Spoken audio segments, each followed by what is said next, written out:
إذا عودة مشاهدينا وتحية من جديد وسريعا ننتقل لضيفنا الليلة القادم مباشرة من المطار لاستوديو قنوات الكاس. ضيفنا خلف الملفي رئيس تحرير صحيفة جول أونلاين الإلكترونية الرياضية. الحمد لله على السلامة، أهلا وسهلا فيك. الله يسلمك لنا وخالد، وتشرف بوجودي وشكرا لكم. يا مرحبا. الله يسلمك. بداية جول أونلاين، حقيقة هذه الصحيفة الإلكترونية أول صحيفة إلكترونية؟ نعم. هل فعلا هي أول صحيفة إلكترونية؟ نعم هي أول صحيفة إلكترونية. لكن اللي بيفتح موقع خلينا نقول صحيفة الجماهير أول صحيفة إلكترونية، أيضا سبورت. صحيفة سبورت أول نعم. صحيفة إلكترونية. ضيعتونا. هذا السؤال منذ أن يعني أطلقت جول لاين وبعد تقريبا أسبوع بدأت شرارة هذا الموضوع، وإلى الآن في كل مكان يكون هذا السؤال مطروحا. باختصار شديد، احنا عندما يعني خططنا لإنشاء صحيفة إلكترونية جول لاين، عملنا بحث على جميع ما يحتويه الإنترنت، لم نجد ما يسمى صحيفة إلكترونية، لم نجد أي موقع بمحتويات صحيفة إلكترونية. وعلى هذا الأساس سمينا أول صحيفة إلكترونية، بمعنى أنه لم يكن هناك هيكل تنظيمي للصحيفة. نعم. المواقع الموجودة كانت كلها مواقع بمعنى أنه اجتهادية، لا يوجد رئيس تحرير، لا يوجد هيكل تنظيمي، هيكل تحريري، لا يوجد تبويب. فإحنا يعني من منطلق خبرة صحفية ورقية وضعنا هذا الهيكل الصحفي على الإنترنت، ولذا أطلقنا على أول صحيفة إلكترونية. بعد تقريبا أسبوع بدأوا الأخوان الزملاء اللي سبقونا في إنشاء المواقع، هم سبقونا في إنشاء المواقع ولكن ليس في صحيفة إلكترونية، بدأوا يضعوا نفس النهج، وبالتالي أطلقوا أول صحيفة. صار فيه نوع من المناوشات كثير، ولكن أنا شخصيا توقفت عن الجدل حولها وقلت كل يغني على صحيفة مش ليلى. عموما قبل لا تكون موجود معنا بدقائق كنا نتكلم عن استعدادات المنتخبات الخليجية وتفاوتت بين المباريات طبعا، وما شاء الله شاهدنا منتخبات خليجية تلعب مباريات على مستوى، يعني تركنا عالم مباريات الطباخين إن كنت تذكرها وهذه المباريات السابقة، لا بدينا نلعب مع منتخبات نشوفها على التلفزيون. هذا هو يعني محاكاة النقد والتعلم من النقد والاستفادة من النقد. يعني الآن يعني الحمد لله مع توسع يعني عالم كرة القدم الحديثة أصبحنا نفهم ما هي أيام الفيفا. في السابق نعم. كثير لا يفهموا أيام الفيفا، وأيضا الاتحادات لم تكن يعني على دراية جيدة بالتخطيط لكيف تلعب مع منتخبات عالمية. يعني المنتخبات العالمية تخطط على 4 سنوات لكي تلعب في هذا اليوم، ونحن نخطط في أسبوع وفي شهر وفي 10 أيام فلا نجد منتخبات. من هذا المنطلق بدأت المنتخبات تخطط، بدأت تعمل على أن بالفعل تحتك مع منتخبات عالمية تستفيد من اليوم الفيفا بشكل حقيقي. صحيح. لكن بدأت متأخرة. هو مثل ما نقول أن تصل متأخرا خير من لا تصل أبدا، ولكن الجميل أنه يكون فيه مواكبة لما هو حديث. التعلم من الأخطاء هذا هو ديدنا، لكن المشكلة وين؟ أنه إحنا بشكل عام بالكرة الخليجية توقفت عند حد معين، بينما الآخرون سبقونا بالذات في شرق آسيا. نعم.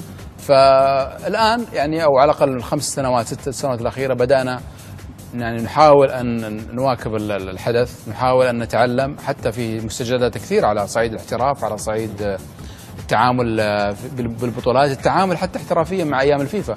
أول كنا نعسكر بالشهر بالشهرين، الآن أصبحت المعسكرات 5 أيام 6 أيام، وهذا هو أعتقد أنه منهج صحيح.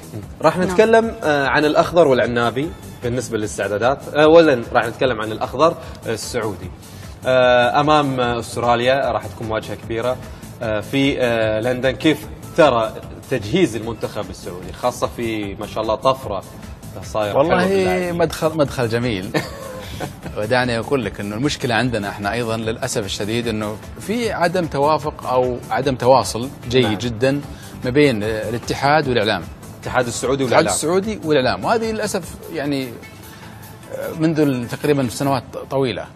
حتى مع المرحلة الجديدة مع اتحاد القدم المنتخب الجديد لا زال القصور الإعلامي في اتحاد القدم قائم، بمعنى أنه مع قرب مباريات آسيا أصبح فيه كلام كثير حول لماذا يعسكر في لندن والهلال عنده 6 لاعبين يلعب مع العين، وبالتالي سيتضرر اللاعبون من هذه الفترة اللي 9 أيام ذهاب وعودة وسفر وما إلى ذلك. بينما شوف استراليا تلعب في لندن، الناس يسالون كيف استراليا تلعب في اوروبا؟ اساسا محترف في استراليا كلهم في اوروبا، صحيح. بالتالي تجميعهم في اوروبا سهل وافضل لهم، والدليل انهم يلعبون مباراتين وديتين، بينما السعوديه تلعب مباراه واحده ومناوره مع فولهام. فايضا التخطيط السعودي ما كان جيد، ما كان واضح للناس، بل بالعكس انه في كثير تفاجئوا بان المعسكر ان المنتخب السعودي يعسكر في استراليا، ولكن اذا اتينا من حيث انه تلعب مع استراليا هو مكسب كبير، تلعب مع فريق وهو يعتبر اوروبي في الاصل. نعم. وهو اتى لاسيا. لكن استعدادهم كيف شايفه؟ مستعد لمواجهه استراليا؟ بالتاكيد بالتاكيد، واساسا الجميل انك تلعب في ال9 ايام الفيفا او ال10 ايام مباراة واحدة ومناورة. أيضا المناورة مع فولهام، مجرد أنك تلعب مناورة مع فولهام في معقل لندن، هذه بحد ذاتها تعطي اللاعب شعور آخر أنه يلعب مع محترفين حقيقيين. نعم. أيضا هي استعداد لمباراة استراليا، وبالتالي تلعب مع استراليا لمصلحة المنتخب، مش لك تفوز على استراليا، لا. نعم. يجب أن تلعب لتستفيد من هذه المباراة في الاستعداد لبطولة الخليج، وهي مرحلة جيدة ومتقدمة الآن في قبل دورة الخليج. حلو. الشق الثاني قلنا العنابي امام المغرب، كان شفت المباراه في كازابلانكا، بعد راح يلعب ايضا مع البيرو.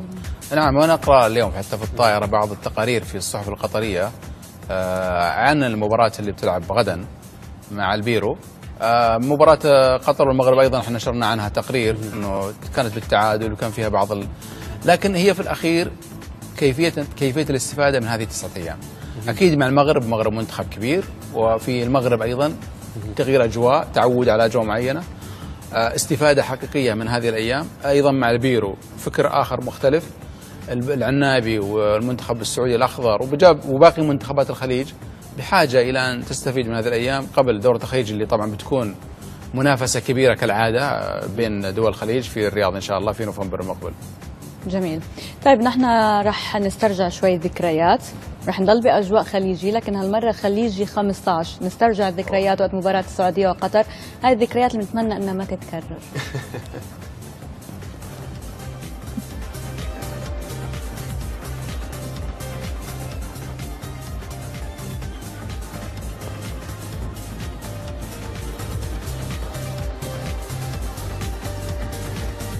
احمد خليفه راح يلعب الخطا،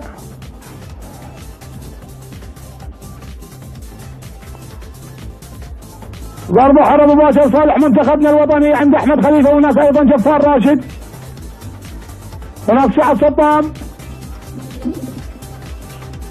تلعب الله الله الله، الهدف الاول لصالح منتخبنا الوطني، اتمر حلو جابته، خذاني برمشه، احمد خليفه جابته، والنارب وحده، يا الله يا الله يا الله، جول جول منتخبنا الوطني.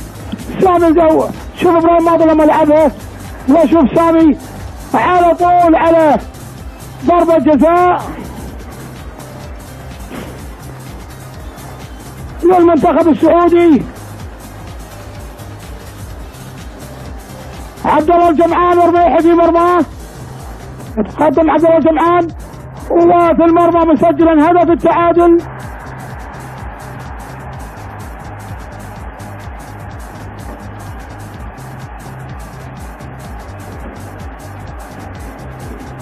انذار لعادل درويش،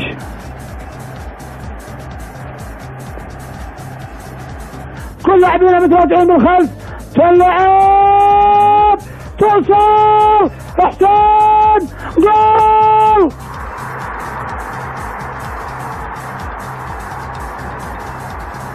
جول.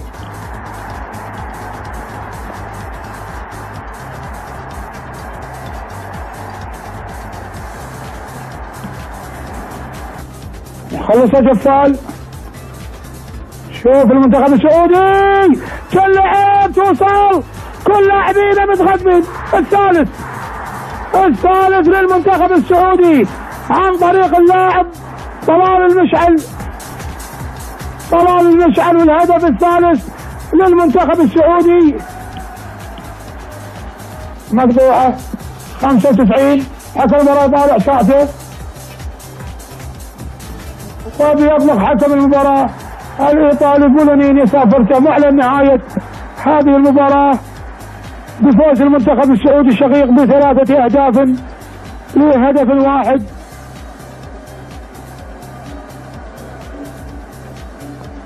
ثلاثة أهداف لهدف واحد للمنتخب السعودي بعد ما أدينا أجمل شوط في الدورة وهو الشوط الأول.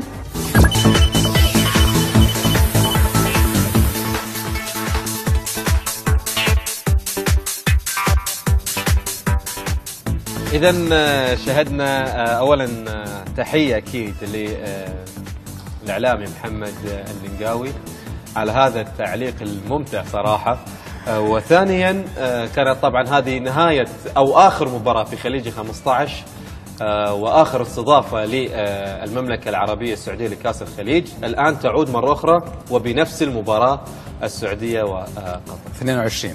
اي نعم. المقبله هي 22 22 يعني 15 22 لفت وعادت باخر مباراه لعبت على استاد الملك اللفه الكامله. اي نعم. والمباراه ان شاء الله في نفس الملعب. نعم. افتتاح دوره خليج المقبله. بس اكيد النتيجه راح تكون غير. ربما تتكرنس النتيجه. بس المدربين مختلفين الان. طبعا كان الكابتن ناصر الجوهر برضه نحييه بالمناسبه يعني كمدرب وطني ناجح جدا مع المنتخب السعودي له بصمات كثيره. العنابي كان في ذلك الوقت يعني من افضل واقوى المباريات القطريه في تاريخ القطر، لكن حظه السيء انه في اخر مباراه اللي كانت الحاسمه كان امام المنتخب السعودي على عرضه بين جماهيره. يعني كان المنتخب السعودي يملك كوكبه من النجوم يعني نادرين، ما في يمكن الان نصفهم موجود الان في يعني اقصد في المستوى. نعم. ما في حتى نصفهم في المنتخب السعودي الحالي. مثل مين؟ كثير يقودهم طبعا كان سامي الجابر ككابتن. نعم. شاهدناه في البدايه هو اللي سبب في البلنتي.